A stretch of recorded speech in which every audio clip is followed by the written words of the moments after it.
ಇಲ್ಲಿ ದೇಶದ ವಿವಿಧ ರಾಜ್ಯಗಳ ಮೂಲೆಗಳಲ್ಲಿ ರಾಘವೇಂದ್ರ ಸ್ವಾಮಿಗಳವರ ಮಠವನ್ನು ಸ್ಥಾಪನೆ ಮಾಡಿ ತನ್ಮೂಲಕವಾಗಿ ಧಾರ್ಮಿಕ ಕಾರ್ಯಕ್ರಮಗಳನ್ನು ನಡೆಸ್ತಾ ಇರತಕ್ಕಂಥದ್ದು ಎಲ್ಲರಿಗೂ ವಿದಿತವಾದ ವಿಷಯ.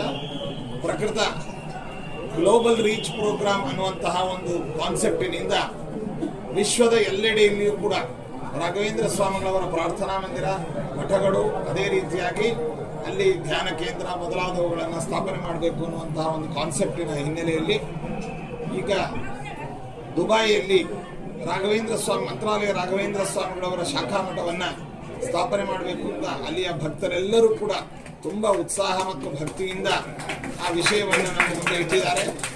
ನಾವು ರಾಘವೇಂದ್ರ ಸ್ವಾಮಿಗಳವರಲ್ಲಿ ಪ್ರಾರ್ಥನೆ ಮಾಡಿ ಅದಕ್ಕೆ ಪರವಾನಗಿಯನ್ನು ನೀಡಿದ್ದೇವೆ. ಅದಕ್ಕೆ ಸಂಬಂಧಪಟ್ಟಂತಹ ಸ್ಥಾನಿಕವಾಗಿ ಲೋಕಲಲ್ಲಿ ಒಂದು ಕಮಿಟಿಯನ್ನು ಮತ್ತು ಅದಕ್ಕೆ ಬೇಕಾದ ಎಲ್ಲ ರೂಪರೇಖೆಗಳನ್ನು ಸದ್ಯದಲ್ಲಿಯೇ ಅವರಿಗೆ ನಾವು ರವಾನಿಸ್ತೇವೆ.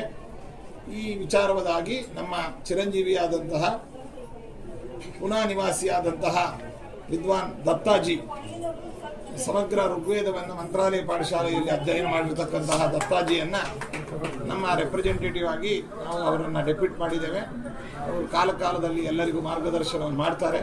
ಬೇಗ ದುಬೈಯಲ್ಲಿ ರಾಘವೇಂದ್ರ ಸ್ವಾಮಿಗಳವರ ಮಠ ಅನ್ನುವಂಥದ್ದು ಬರುತ್ತೆ ಅಂತ ಈ ಸಂದರ್ಭದಲ್ಲಿ ತಿಳಿಸ್ತಾ ಇದ್ದೀವಿ.